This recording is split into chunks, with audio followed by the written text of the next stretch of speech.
আসসালামু আলাইকুম ওয়া রাহমাতুল্লাহি ওয়া বারাকাতুহু।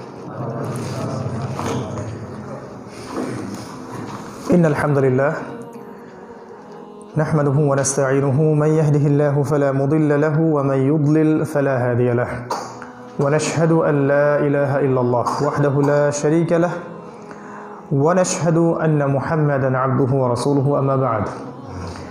فأعوذ بالله من الشيطان الرجيم بسم الله الرحمن الرحيم وقال الله تعالى في كلامه المجيد يا أيها الذين آمنوا قوا أنفسكم وأهليكم نارا وقودها الناس والحجارة عليها ملائكة غلاظ شداد لا يعصون الله ما أمرهم ويفعلون ما يؤمرون.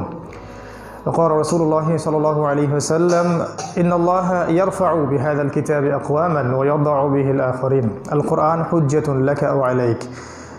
الحمد لله رب اشرح لي صدري ويسر لي أمري واحلل عقدة من لساني يفقه قولي اللهم فقهنا في الدين وعلمنا التأويل.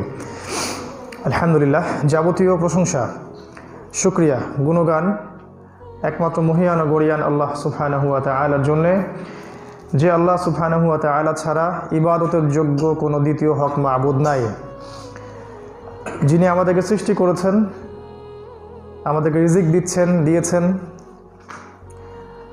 যার কাছে আমাদেরকে ফিরে যেতে হবে এবং যিনি এই মহাবিশ্বের সার্বভৌম ক্ষমতার একমাত্র অধিকারী, তার জন্যই সমস্ত প্রশংসা আলহামদুলিল্লাহ। আবারও আল্লাহ পাকে শুকরিয়া যে আল্লাহ পাক আজকে আমাদেরকে সুস্থ শরীরে মসজিদে এসে একসাথে একত্রিত হয়ে দিনই কিছু বিষয় শোনার ও জানার জন্যে সুযোগ করে দিয়েছেন। আবারও বলি আলহামদুলিল্লাহ। দরুদ এবং সালাত বর্ষিত হোক মহান আল্লাহ প্রেরিত সর্বশেষ নবী এবং চূড়ান্ত নবী মানবতার মুক্তির দূত মুহাম্মদুর রাসূলুল্লাহ সাল্লাল্লাহু আলাইহি ওয়াসাল্লামের প্রতি আমরা দরুদ পাঠ করি। আল্লাহুম্মা সাল্লি আলাইহি আল্লাহুম্মা বারিক আলাইহি। সম্মানিত আমার প্রিয় মুরব্বী কেরাম, উপস্থিত যুবক ভাইয়েরা এবং পর্দার আড়ালে মা বোনেরা, কেমন আছেন আপনারা? আলহামদুলিল্লাহ। আল্লাহ সুবহানাহু ওয়া তাআলা তার রাসূলের মাধ্যমে জানিয়েছেন আমাদেরকে যে এই পৃথিবীতে মানুষকে চিরস্থায়ীভাবে পাঠানো হয়নি। এটা একটা নির্মম সত্য কথা। মানুষ পৃথিবীতে এসেছে নির্দিষ্ট একটা সময় নিয়ে, সময় শেষ, মানুষকে দুনিয়া থেকে চলে যেতে হবে। এই দুনিয়াতে বেঁচে থাকার জন্যে এই সময়টুকুর মধ্যে আল্লাহ পাক আমাদেরকে দিয়েছেন ওহীর বিধান, মানে কোরআন এবং হাদিস। যে ব্যক্তি পৃথিবীতে কোরআন এবং হাদিস অনুযায়ী জীবনযাপন করবে ইনশাআল্লাহ তাআলা আল্লাহ পাক পরকালে তাকে জান্নাত দান করবে। আর যারাই এই পৃথিবীতে কোরআন এবং হাদিস অনুযায়ী জীবনযাপন করবে না, এগুলোকে পরোয়া করবে না, এক কথা এগুলোর ধার ধারবে না, আল্লাহ পাক তাদেরকে চিরস্থায়ী জাহান্নামের আগুনে জ্বালাবেন। সহজ সরল সমীকরণ, এর বাইরে আসলে কিছু নাই। তো একটা হাদিস পাওয়া যায়, রাসূলুল্লাহ সাল্লাল্লাহু আলাইহি ওয়াসাল্লাম বলেছেন, যখন কিছু মানুষ, দিন পাগল কিছু মানুষ আল্লাহর ঘরগুলোর মধ্যে কোনো একটা ঘরে, মসজিদে বা এ ধরনের কোনো ইসলামিক আলোচনায়, দ্বীনের আলোচনায় একত্রিত হয়, তখন আল্লাহর পক্ষ থেকে আল্লাহর রহমতের ফেরেশতারা তাদেরকে ঘিরে রাখেন এবং তাদের উপরে আল্লাহর পক্ষ থেকে শান্তি, সাকিনা, রহমত নাজিল করা হয়। এবং আল্লাহ রাব্বুল আলামিনের কাছে যে ফেরেশতারা আছেন, আল্লাহ পাক তাদের কাছে এই বান্দাদেরকে নিয়ে গর্ব করেন যে দেখো পৃথিবীতে আমার বান্দারা আমার কথা স্মরণ করছে, যদিও তারা আমাকে দেখেনি। আমার জান্নাত তারা চাচ্ছে কিন্তু জান্নাত তারা দেখেনি। আমার জাহান্নাম থেকে আশ্রয় চাইছে, আমার জাহান্নাম তারা দেখেনি। আল্লাহ পাক এই বান্দাদের প্রতি রহম করেন, সাকিনা নাজিল করেন, তাদেরকে ক্ষমা করে দেন। আমি আলোচনা শুরু করতে চাচ্ছি আরও একটা ফজিলতের হাদিস বলে। সেটা হচ্ছে যে যখন কিছু মানুষ দিন শেখা এবং শেখানো, দিন শিখবে অথবা দিন শেখাবে, শুধুমাত্র এই নিয়াতে খালেসভাবে, মুখলেসভাবে কোনো মসজিদে যায়, দিন শেখা এবং শেখানোর নিয়াতে, রাসূলুল্লাহ সাল্লাল্লাহু আলাইহি ওয়াসাল্লাম বলেছেন যে তাদের আমল নামায় একটা করে কবুল হজের নেকি লিখে দেওয়া হয়। হাদিসটা কিন্তু সহিহ। আলোচনা আমরা শুরু করতে চাই পবিত্র কোরআনুল কারীমের একটা আয়াত থেকে। আয়াতটা হচ্ছে সূরাতুন নাহাল আয়াত নাম্বার 89। সূরাতুন নাহাল আয়াত নাম্বার 89 আল্লাহ পাক বলেছেন, আউযু বিল্লাহি মিনাশ শাইতানির রাজিম, ওয়া নাযালনা আলাইকাল কিতাব। খুব মনোযোগের সাথে আয়াতটা বুঝবেন। আল্লাহ পাক বলছেন, ওয়া নাযালনা আলাইকাল কিতাব, হে নবী আমি আপনার প্রতি এমন একটা বই নাজিল করেছি। মানে কোনটা? কোরআন। তিবিয়ানান লিকুল্লি শাই, তিবিয়ানান লিকুল্লি শাই, যে বইটা প্রত্যেকটা বিষয়ের ব্যাখ্যা। কুল্লি শাই, প্রত্যেকটা বিষয়ের ব্যাখ্যা, তিবিয়ান মানে ব্যাখ্যা। ওয়া হুদান, এবং হেদায়াত। ওয়া রহমাতান, এবং দয়া। ওয়া বুশরা লিল মুসলিমিন, এবং এটা মুসলিমদের জন্য সুসংবাদ। তাহলে সহজ কথায় আয়াতটার অর্থ হচ্ছে যে আল্লাহ পাক তার রাসূলের প্রতি এমন একটা কিতাব নাজিল করেছেন, যেই কিতাবটা প্রত্যেকটা বিষয়ের সমাধান, এবং যারা এই কোরআনকে প্রত্যেকটা বিষয়ের সমাধান বলে মেনে নিবে তাদের জন্য এই বইটা হেদায়াত বা পথনির্দেশ। যারা মানে না ওদের কথা বাদ। এবং তাদের জন্য রহমা, দয়া। ওয়া বুশরা, এবং সুসংবাদ। লিল মুসলিমিন, যারা মুসলিম। কে মুসলিম? যে তার ইচ্ছাকে আল্লাহর সামনে আত্মসমর্পণ করে দেয়। সংজ্ঞা ওই ইব্রাহিম আলাইহিস সালাম দিয়েছেন, ইয ক্বালা লাহু রাব্বুহু আসলিম ক্বালা আসলামতু লিরাব্বিল আলামিন। যখনই আল্লাহ পাক ইব্রাহিমকে বলেছেন আত্মসমর্পণ করো, ইব্রাহিম আলাইহিস সালাম সাথে সাথেই বলেছেন আমি আত্মসমর্পণ করলাম। তিনি বলেন নাই যে আপনার আদেশটার তো যুক্তি দিয়ে মেলে না, বিজ্ঞান দিয়ে প্রমাণ করা যায় না, আমাদের ভালো মন্দের বুঝে আসে না। হ্যাঁ, আপনি বলছেন বাচ্চাকে কুরবানি করতে হবে, ছোট্ট একটা নিষ্পাপ বাচ্চা, কি জন্য আমি তাকে কুরবানি করতে যাব? আপনার আদেশের কোনো যুক্তি নাই, কোনো বৈজ্ঞানিক ব্যাখ্যা নাই, কোনো ভিত্তি নাই, এরকম কথা তিনি বলেন নাই। এবং ছেলেও বাপকা বেটা, ছেলেও বলেছে কি যে ইয়া আবাতি, হে আমার বাবা, ইফআল মা তুমার, আপনাকে যে আদেশ করা হয়েছে তাই করুন। সাতাজিদুনি ইনশাআল্লাহু মিনাস সাবিরিন, শীঘ্রই আপনি আমাকে ধৈর্যশীলদের অন্তর্ভুক্ত পাবেন। ছেলেও বলেনি যে বাবা আমাকে হত্যা করবেন কেন, আমি তো কিছু করি নাই। আল্লাহ পাক কি আর কোনো হুকুম পাইলেন না? খেয়াল করে দেখেন, যখন আল্লাহর হুকুম চলে আসবে, ওহী আসবে, কোরআন সুন্নাহয় বিধান আসবে, তখন বিজ্ঞান, যুক্তি, দর্শন এগুলো খোঁজার দরকার নেই। যারা এগুলোর উপর ভিত্তি করে কোরআন সুন্নাহ মানতে চায় এরা পথভ্রষ্ট হয়ে যাবে। আর যারা এক কথায় আল্লাহ বলেছেন, রাসূল বলেছেন, আমার বুঝে আসুক আর আমার বুঝে নাই বা আসুক, এটাই ইসলাম, এবং সেটা মানতে আমি বাধ্য। এই কনসেপ্টটা হচ্ছে একটা মৌলবাদী কনসেপ্ট। কি কনসেপ্ট? শব্দটা শুনেন নাই মিডিয়ায়? এটা তো একটা অপরাধ। এটা একটা অপরাধ না বাংলাদেশে? সারা বিশ্বে এটা একটা অপরাধ। কোনটা? যদি কেউ নিঃশর্তভাবে কোনো যাচাই বাছাই দলিল মানে যুক্তি, দর্শন, এগুলো বিজ্ঞান খোঁজা বাদ দিয়ে আল্লাহ বলেছেন, রাসূল বলেছেন মেনে নিয়েছে, এই তত্ত্বে যারা বিশ্বাস করে এরা সবাই মৌলবাদী। আর আপনি কি এই তত্ত্বে বিশ্বাস করতে চান? নিজেকে প্রশ্ন করবেন। আজকে মুসলিমরা কথা বলতে সাহসও পায় না, কি উত্তর দিবে সেটাও খুঁজে পায় না। একজন ব্যক্তি যদি কোরআন এবং সুন্নাহর প্রত্যেকটা বিধান নিঃশর্তভাবে না মানতে পারে, সে কি মুসলিম হয়? আর কোরআন এবং সুন্নাহর প্রত্যেকটা বিধান মাথা পেতে নেয়ার নামই মৌলবাদী দর্শন। অতএব আপনাকে পরিপূর্ণ মুসলিম হতে হলে মৌলবাদী হতেই হবে। আর জান্নাত মৌলবাদীদের জন্যই, আর জাহান্নাম সেকুলারদের জন্য। ওখানে কাফের থাকবে, মুশরিক থাকবে, মুনাফিক থাকবে, জিউস ইহুদি থাকবে, খ্রিস্টান থাকবে, সব ধর্মের মানুষ সেখানে থাকবে। এটা একটা অসাম্প্রদায়িক জায়গা। এটা কি জায়গা? অসাম্প্রদায়িক জায়গা। কিন্তু জান্নাত অসাম্প্রদায়িক জায়গা নয়। জান্নাতে শুধু সাম্প্রদায়িক কিছু মানুষ থাকবে। কোন মানুষরা? যারা চোখ বন্ধ করে আল্লাহর হুকুম মেনে নিয়েছিল এবং রাসূলের হুকুম মেনে নিয়েছে, এবং চোখ বন্ধ করে আল্লাহ যা নিষেধ করেছেন ছেড়ে দিয়েছে, রাসূল যা নিষেধ করেছেন ছেড়ে দিয়েছে। ওয়া মা আতাকুমুর রাসূলু ফাখুযু ওয়া মা নাহাকুম আনহু ফান্তাহু, রাসূল যা দিয়েছেন গ্রহণ করো, যা থেকে নিষেধ করেছেন দূরে থাকো। এই কনসেপ্টে যারা সাম্প্রদায়িক চেতনা লালন করেছে এরাই জান্নাতে যাবে ইনশাআল্লাহ। তো আপনি পরিপূর্ণ মুসলিম হতে হলে আপনাকে সাম্প্রদায়িক হতে হচ্ছে, আবার মৌলবাদী হতে হচ্ছে। কিন্তু এই দুটো এখন বর্তমান বিশ্বে একটা বড় অপরাধ। যদি এরকম চেতনা কেউ লালন করে তার জায়গা হবে দুই জায়গায়, হয় জেলখানায়, না হলে মাটির তলে, আর কোনো জায়গা নেই। তবে আল্লাহর কাছে আপনার মূল্য আছে। আল্লাহর কাছে আপনি কত মূল্যবান, একটা হাদিস বলছি, যতক্ষণ পর্যন্ত এই রকম একটা মানুষও পৃথিবীতে বেঁচে থাকবে ততক্ষণ পর্যন্ত আল্লাহ কিয়ামত দিবেন না। আমার কথা কি বুঝতে পারছেন? কঠিন মনে হচ্ছে কি? আমি খুব চেষ্টা করছি সহজ করে বলার জন্য আসলে।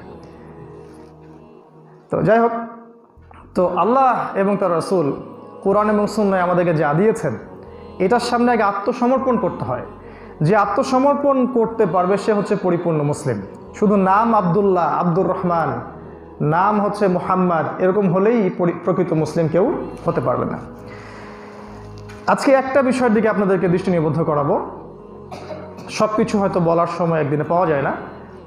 সেটা হলো, যদি আপনি বিশ্বাস করেন বা আমরা বিশ্বাস করি যে কোরআন এবং সুন্নায় প্রত্যেকটা বিষয়ের সমাধান আছে, যেমনটা আল্লাহ বললেন সূরা নাহলের 89 নম্বর আয়াতে, যদি এই কথাটা আপনি বিশ্বাস করেন তাহলে আমার লেকচারটা আপনার জন্যে। আর যদি আপনি এই কনসেপ্টে বিশ্বাস না করেন যে কোরআন এবং সুন্নায় প্রত্যেকটা বিষয়ের সমাধান আছে, এটা আমি মানি না, তাহলে এই লেকচার আপনার জন্য না। এই যুগে কোটি কোটি মানুষ আছে যারা বিশ্বাস করে না যে কোরআন এবং সুন্নায় সমস্ত বিষয়ের সমাধান আছে। তিনি বিশ্বাস করেন আপনি? এই বিশ্বের মধ্যে কোটি কোটি মানুষ আছে, অমুসলিমদের কথা বলছি না, মুসলিমদের কথা বলছি। কোটি কোটি মুসলিম আছে এই পৃথিবীতে, নামে মুসলিম, যারা বিশ্বাস করে না যে কোরআন এবং সুন্নায় সমস্ত বিষয়ের সমাধান আছে। কিন্তু তাদের নাম আব্দুল্লাহ, আব্দুর রহমান, ওবায়দুল্লাহ, হ্যাঁ, মুজাহিদ। এই কিভাবে আমরা বলতে পারি এটা? এইভাবে বলতে পারি যে কোরআনে আল্লাহ পাক বলেছেন যে পর্দা ফরজ, রাসূল বলেছেন পর্দা ফরজ। আমরা দেখছি সমাজে পর্দার বিরুদ্ধাচারণ করা হচ্ছে। একটা মেয়ে যদি পর্দা করে, খাস পর্দা, ওর দিকে সন্দেহের চোখে তাকানো হচ্ছে, মনে হচ্ছে মেয়েটা জঙ্গি হয়ে গেল মনে হয়। আবার দেখেন আল্লাহ রাব্বুল আলামিন মদ হারাম করেছেন, নাকি আপনাদের এখানে হালাল? আচ্ছা, আলহামদুলিল্লাহ। অনেক জায়গা অবশ্য হালাল। আমরা যখন লকডাউনের মধ্যে ছিলাম তখন ফেসবুক দেখছিলাম যে ভ্রাম্যমাণ আদালত অভিযান চালাচ্ছে, কিছু মানুষকে গ্রেপ্তার করলো। তাদের অপরাধ কি ছিল জানো? অপরাধ ছিল তারা মানে ভেজাল মদ ক্রয় করছিল এবং বিক্রয় করছিল। তার মানে মদটা যদি ভেজাল না হতো তাহলে মনে হয় জায়েজ ছিল। ব্যাপারটা এরকম নাকি? যাই হোক, অনেক জায়গা আছে এখানে আবার মদ হালাল। আপনার যে দেশে আপনি বসবাস করেন এই দেশ সহ অনেক মুসলিম কান্ট্রিতেই মদ হালাল, এর লাইসেন্স দেওয়া হয়। তাহলে আল্লাহর বিধান একদিকে, আবার প্রেক্ষাপট আর একদিকে। আবার দেখেন আল্লাহ পাক সুদকে মনে হয় ফরজ করেছেন নাকি? নাউজুবিল্লাহ। কি করেছেন? সুবহানাল্লাহ। এগুলো কথা আপনারা বলতে ভয় পাচ্ছেন না তো? আলহামদুলিল্লাহ। আল্লাহ রাব্বুল আলামিন বলেছেন সুদ সম্পর্কে যে ব্যক্তি সুদ খায় সে যেন আল্লাহ এবং তার রাসূলের সাথে যুদ্ধ করে। সূরা বাকারায় আছে 275, 76, 78 নম্বর আয়াতগুলোতে দেখবেন। ইয়া আইয়ুহাল্লাযীনা আমানু, হে মুমিনগণ, ইত্তাকুল্লাহ, আল্লাহকে ভয় করো, ওয়া যারু মা বাকিয়া মিনার রিবা, সুদের অবশিষ্ট অংশ ছেড়ে দাও, ওয়া ইল্লাম তাফআলু, যদি তোমরা এটা না করো, ফাযানু বিহারবিন মিনাল্লাহি ওয়া রাসূলিহি, তাহলে আল্লাহ এবং তার রাসূলের সাথে যুদ্ধের ঘোষণা শুনে রাখো। এটা তো কোরআন, যেটা আপনার জন্য সুপারিশ করবে। কোরআনের এই বিধান যদি কেউ না মানে তার পক্ষে কি কোরআন সুপারিশ করবে আদৌ? কি মনে হয় আপনাদের? আর নবীজি হাদিসে কি বলেছেন? যে 1 দিরহাম সুদ খায় সে যেন 36টা মেয়েকে ধর্ষণ করলো। নবীজি আরো বলেছেন সুদের 73টা শাখা আছে অথবা 70টা শাখা আছে, 2টা হাদিস। সবচেয়ে নিচু শাখা হচ্ছে নিজের মায়ের সাথে জিনা করা। এই হাদিসটা কি আপনারা জানেন? আলহামদুলিল্লাহ। নবী সাল্লাল্লাহু আলাইহি ওয়াসাল্লাম আরো বলেছেন মেরাজের রাতে আমি দেখেছি সুদখোরদেরকে শাস্তি দেওয়া হচ্ছে, তাদেরকে রক্তের নদীতে ফেলে ওদের মাথা ফাটিয়ে দেওয়া হচ্ছে। তিনি আরো বলেছেন যে ফেরাউনের অনুসারী যারা হবে, যারা ছিল আর কি, বানু ইসরাইল, এরা যখন জাহান্নামে যাবে এই সুদখোরদেরকে পায়ের তলে পিষ্ট করে জাহান্নামে যাবে। তিনি আরো বলেছেন সুদের সাথে সম্পৃক্ত 4 শ্রেণীর মানুষকে আমি অভিশাপ দিলাম, কে অভিশাপ দিলেন? আপনার নবী, আপনারই নবী, যার যার চেহারা দেখিয়ে আপনাকে কবরে প্রশ্ন করা হবে, আপনার নবী বলেছেন 4 শ্রেণীর মানুষকে আমি অভিশাপ দিয়ে গেলাম। 1 শ্রেণীর মানুষ হচ্ছে যে নিজে সুদ খায়, দ্বিতীয় শ্রেণী হচ্ছে যে সুদ দেয়, তৃতীয় শ্রেণী যে সুদের সাক্ষী থাকে, সাক্ষী তো বোঝেন, চতুর্থ শ্রেণী হচ্ছে যে লিখে রাখে, আপনার ব্যাংক ম্যানেজার। এই 4 শ্রেণীর মানুষকে রাসূলুল্লাহ সাল্লাল্লাহু আলাইহি ওয়াসাল্লাম বলেছেন আমি অভিশাপ দিয়ে গেলাম তাদেরকে। যদি কেউ মনে করে যে রাসূলের অভিশাপ নিয়ে এসে জান্নাতে যেতে পারবে, তো তার জন্য ওয়াজ নসিহত করে আসলে আমার কোনো লাভ নেই, কারণ আমি তাকে বোঝানোর ক্ষমতা রাখি না। কেউ যদি মনে করে রাসূলের অভিশাপ নিয়ে কবরে গিয়ে আমি প্রশ্নের উত্তর দিতে পারবো, হাউজে কাউসারের পানি পাবো, রাসূল আমার জন্য সুপারিশ করবেন, হ্যাঁ উনি আমাকে নিয়ে জান্নাতে ঢুকবেন, এই অন্ধ ব্যক্তিকে বোঝানোর ক্ষমতা আমাদের নাই, আমরা তার কাছে ক্ষমা চাচ্ছি। তো এই যদি হয় সুদের অবস্থা, এখন প্রেক্ষাপটে আপনি তাকান, দেখবেন সুদ সবাই খাচ্ছে ঢালাও ভাবে। সুদ খাচ্ছে রাষ্ট্র, সুদ খাচ্ছে সমাজ, সুদ খাচ্ছে ব্যাংক, সুদ খাচ্ছে জনগণ, প্রতিটা জায়গায় সুদের ছড়াছড়ি। এমন কোনো গ্রাম পাবেন না, এমন কোনো জেলা পাবেন না, এমন কোনো উপজেলা পাবেন না যেখানে আপনি দেখবেন না যে সুদি কারবার হচ্ছে, অথচ এরা সবাই মুসলিম। তো কোরআন একদিকে থাকলো, আমার বিধান একদিকে থাকলো, আর আমার আমল আরেকদিকে থাকলো। জিনা আল্লাহ পাক হারাম করেছেন না হালাল? যুবকরা কথা বলো, হারাম না হালাল? এটা কি বিশ্বাস করো তোমরা? সত্যি বিশ্বাস করো তো যে আল্লাহ পাক জিনাকে হারাম করেছেন? কিন্তু করছে সবাই। ওই যে বান্ধবীর সাথে ওই যে রাতের বেলা কথা হচ্ছে, মেসেঞ্জারে নকিং করা হচ্ছে, চা খাচ্ছ, কফি খাচ্ছ, নোট এক্সচেঞ্জ করছো, তারপরে ঘুরতে যাচ্ছ, ডেটে যাচ্ছ, এগুলো সবই জিনা। জিনা এটা নয় যে একটা মেয়েকে ধরে নিয়ে ধর্ষণ করলাম, এটা তো রেপ, এটা তো ধর্ষণ। জিনা উভয়ের সম্মতিতেই হয়, জিনা উভয়ের সম্মতিতেই হয়, ও এগ্রি আমিও এগ্রি, এটাই তো জিনা। আর যদি সে রাজি না থাকতো তাহলে তো ধর্ষণ। জিনার শাস্তি বেত্রাঘাত, 100 বেত্রাঘাত, রেপের শাস্তি মৃত্যুদণ্ড, দুইটা আরেক জিনিস। এগুলো হারাম আল্লাহ করেছেন, কিন্তু আমরা সমাজে তাকালে দেখবো চিত্র ভিন্ন। চিত্র ভিন্ন না, সব জায়গায় এটা চলছে। আর মিডিয়া এগুলোকে প্রমোট করতেছে, মেয়েদেরকে নগ্ন করে বাইরে নিয়ে আসছে, নিয়ে এসে যুবকদের সামনে উপস্থাপন করছে, যাতে করে যুবকদের ঈমান আমল সব ধসে যায় এবং যুবকরা বিপদগামী হয়ে যায় এবং তাদের এজেন্ডায় তারা সফল। তো এগুলো ছিল হারাম, আমরা এটাকে হালাল করে নিয়েছি। মাদকের কথা বললাম, সুদের কথা বললাম, জিনার কথা বললাম, পরকীয়া দেখবেন এখন ঘরে ঘরে পরকীয়া শুরু হয়ে গেছে এবং ঘরে ঘরে ডিভোর্স, বিবাহ বিচ্ছেদ। আপনি দেখবেন এই যে আল্লাহ বিরোধী যে হুকুম, আইন, শাসন, এগুলো আপনি দেখবেন সারা বিশ্বে ছড়িয়ে গেছে। বিশ্বের একটা স্টেট খুঁজে পাওয়া যাবে না যেখানে পরিপূর্ণভাবে শতভাগ ইসলামিক আইন বা শাসন বাস্তবায়িত আছে, একটাও পাবেন না আপনি। যেটাকে মনে হচ্ছে যেগুলোকে, ওগুলো আই ওয়াশ, আপনার আই ওয়াশ।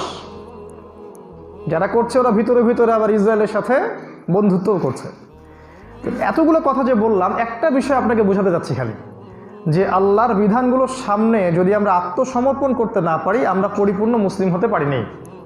যতগুলো আল্লাহ পাক হালাল করেছিলেন আমরা সেগুলোকে হারাম করে নিয়েছি, আর যেগুলো আল্লাহ পাক হারাম করেছিলেন আমরা সেগুলোকে হালাল করে নিয়েছি। কথা কি বুঝতে পারছেন? আল্লাহ যেগুলোকে হালাল করেছিলেন আমরা কিন্তু সেগুলোকে আস্তে আস্তে হারাম করে নিয়েছি। আর আল্লাহ পাক যেগুলোকে হারাম করেছেন এর ধার কাছেও যাবে না, আমরা সেগুলো নিত্যদিনের সঙ্গী আমাদের এগুলো। এই যদি অবস্থা হয় তাহলে এই এই এই পাপটার নাম হচ্ছে শিরক। এই পাপটার নাম কি? শিরক। আমি আমার আলোচনার মূল জায়গায় আসছি। যদি আমাদের অবস্থা এমন হয় যে আমরা কোরআন সুন্নাহর সামনে নিঃশর্তভাবে আত্মসমর্পণ করতে পারি নাই, আল্লাহর হারামকে হালাল করছি আর হারামকে হালাল করছি, তাহলে এই পাপটার নাম হচ্ছে শিরক। এটা কোথায় আছে? এটা সূরা তাওবার মধ্যে আছে। আমি আয়াত নাম্বার বলে দিব না, কারণ যদি আয়াত নাম্বার বলে দেই আপনি শুধু ওই আয়াতটাই পড়বেন, এর আগেও দেখবেন না, পিছনেও দেখবেন না। ওই জন্য আপনি খোঁজেন সূরা তাওবার কোথায় আছে, পুরা সূরাটাই পড়বেন, তারপর খুঁজে পাবেন। রাসূলুল্লাহ সাল্লাল্লাহু আলাইহি ওয়াসাল্লাম মসজিদে বসে আছেন, তার কাছে আয়াত নাজিল হচ্ছে, আউযু বিল্লাহি মিনাশ শাইতানির রাজিম। তিনি বলছেন, ইত্তাখাযু আহবারহুম ওয়া রুহবানাহুম আরবাবাম মিন দুনিল্লাহ। আল্লাহ রাসূল বলছেন সাল্লাল্লাহু আলাইহি ওয়াসাল্লাম যে ইহুদি এবং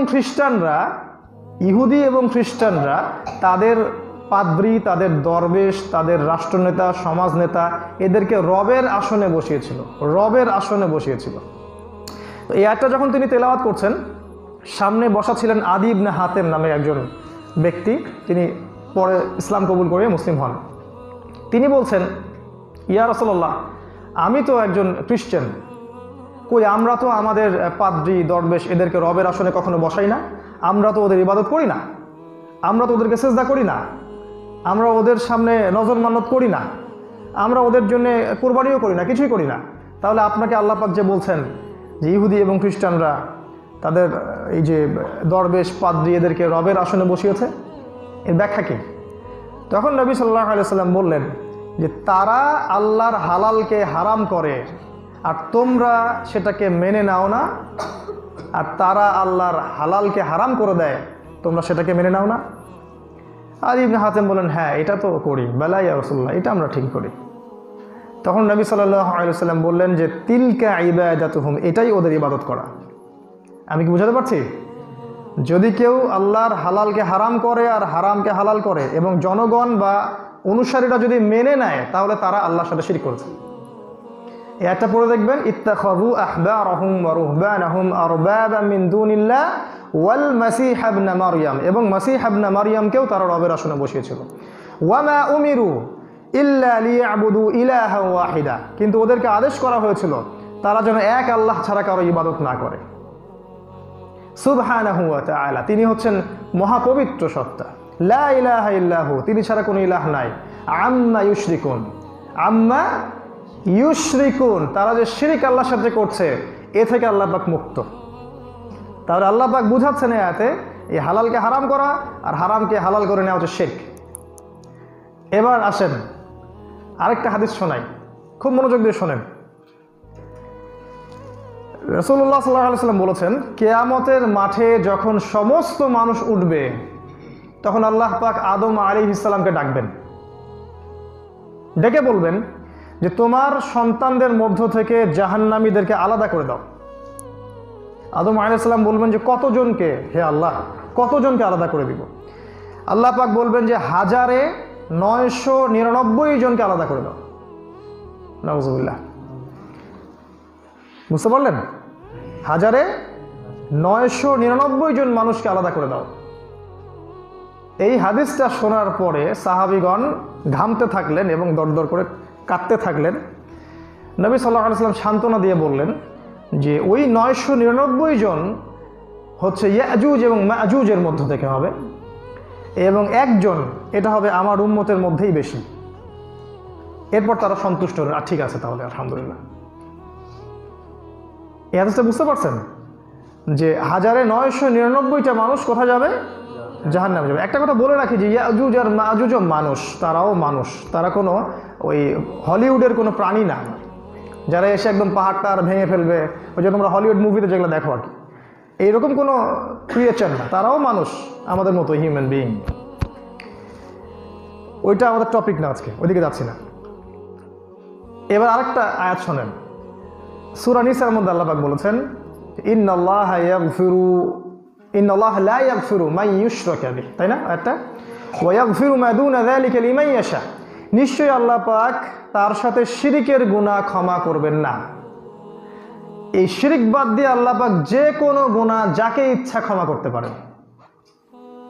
নিশ্চয়ই আল্লাহ পাক তার সাথে শিরক করার গুনাহ ক্ষমা করবেন না, কিন্তু আল্লাহ পাক এ বাদ দিয়ে যাকে ইচ্ছা যে কোনো পাপ মাফ করতে পারেন, হোক সেটা জিনা বা কি বলবো চুরি বা ডাকাতি বা ঘুষ খাওয়া, সুদ খাওয়া, দুর্নীতি, আল্লাহ পাক চাইলে মাফ করতে পারেন যদি পাপটা মানুষের সাথে জড়িত না হয়।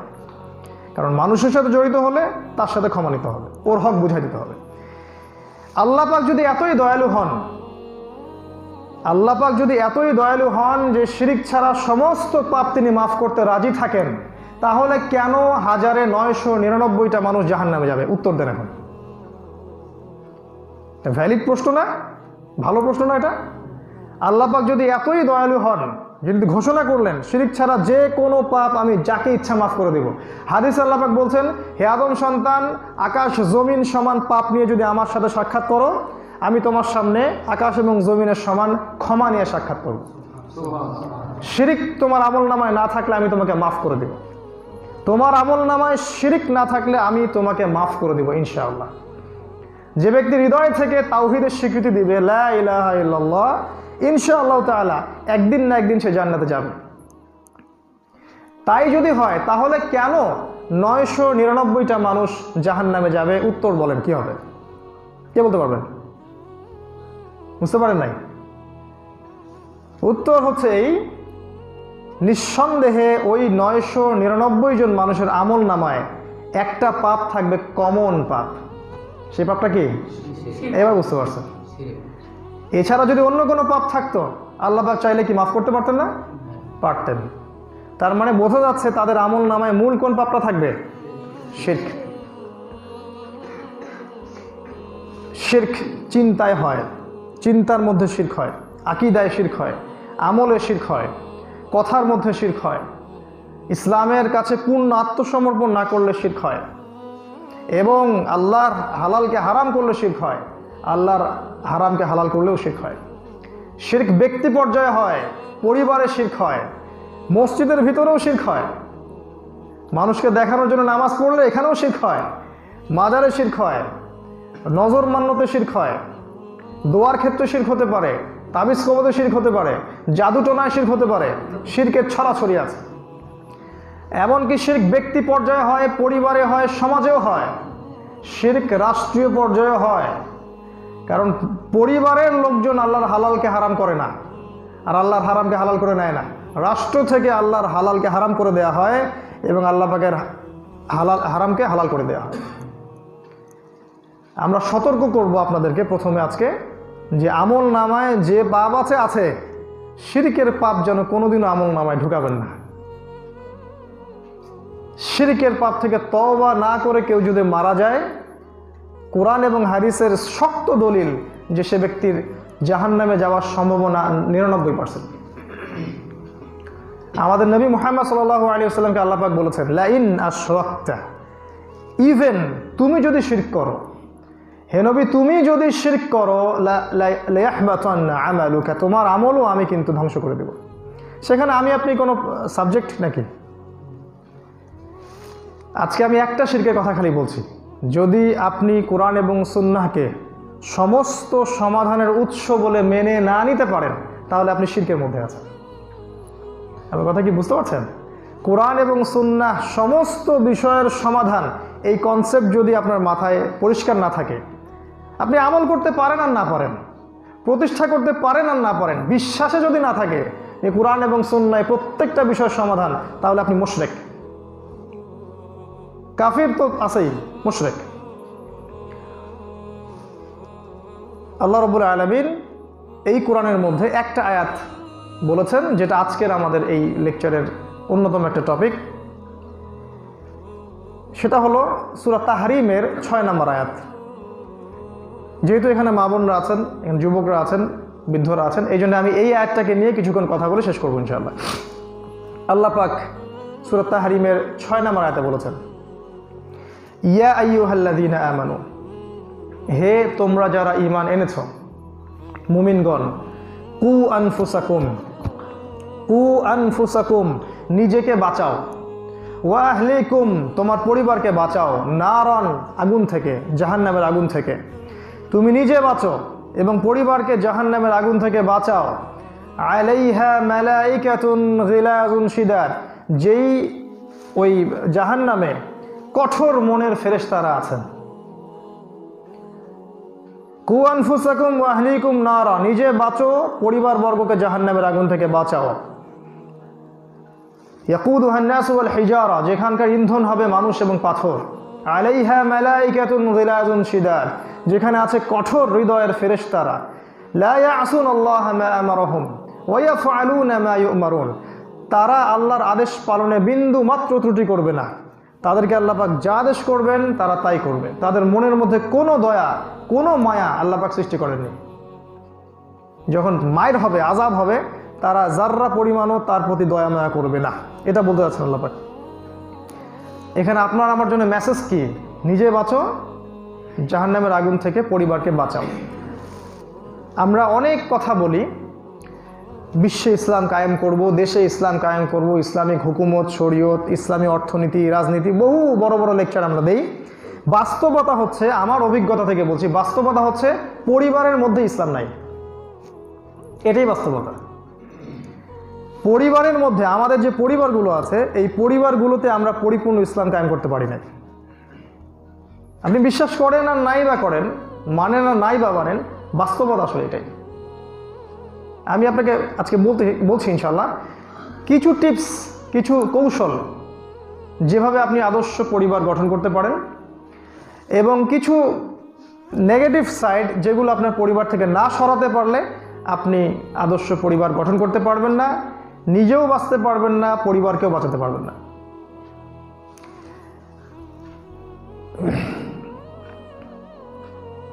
প্রথম যে কথাটা, নিজেকে বাঁচাতে হলে এবং পরিবারকে বাঁচাতে হলে, সেটা আমি ভূমিকাতে লম্বা করে বলেছি। 1 নাম্বার হচ্ছে আত্মসমর্পণ। 1 নাম্বার কি? আত্মসমর্পণ। নিজেকে পরিবারের কর্তা হিসেবে এবং পরিবারের প্রতিটা মা, প্রতিটা বোন, প্রতিটা সন্তানকে মুসলিম আত্মসমর্পণকারী হিসেবে গড়ে তুলতে হবে। কেমন আত্মসমর্পণকারী? ইব্রাহিমের মতো। আল্লাহর আদেশ আসবে, বলবে আসলামতু, আমি ইসলাম কবুল করেছি, আমি আত্মসমর্পণ করেছি। ইব্রাহিমের মতো, ইসমাইলের মতো যখন ত্যাগ স্বীকার করার সময় আসবে, বলবে আমি প্রস্তুত। হাজেরা আলাইহিস সালামের মতো, ইব্রাহিম তাকে ফেলে চলে যাচ্ছেন, তিনি বলছেন আপনাকে কি আল্লাহ এখানে আদেশ করেছেন? তিনি বলছেন হ্যাঁ। তিনি বললেন তাহলে আল্লাহই আমাকে দেখবেন। এইরকম পরিবারের প্রতিটা সদস্য যদি আল্লাহর হুকুমের সামনে আত্মসমর্পণ করতে না পারে, তাহলে পরিবারটাকে আপনি আদর্শ পরিবার হিসেবে গড়তে পারবেন না, নিজেও বাঁচতে পারবেন না, পরিবারবর্গকে বাঁচাতে পারবেন না। 1 নাম্বার আত্মসমর্পণ। 2 নাম্বার হচ্ছে রাসূলুল্লাহ সাল্লাল্লাহু আলাইহি ওয়াসাল্লামের সুন্নাহ। আমাদের পরিবারের প্রত্যেক সদস্যর ঘুম থেকে ওঠা থেকে শুরু করে নিয়ে রাতের ঘুমানো পর্যন্ত 24 ঘন্টার দিন রাতের যে রুটিন, যে সিস্টেম, এটা হতে হবে রাসূলুল্লাহ সাল্লাল্লাহু আলাইহি ওয়াসাল্লামের হুবাহু কাট-পেস্ট, কপি পেস্ট। যা করেছেন আমি করব, যা করেন নাই করব না।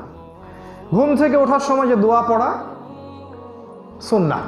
বাথরুমে যাচ্ছেন, দোয়া পড়ছেন, সুন্নাহ। বের হচ্ছেন, দোয়া পড়ছেন, সুন্নাহ। আপনি ওযু করছেন, সুন্নাহ।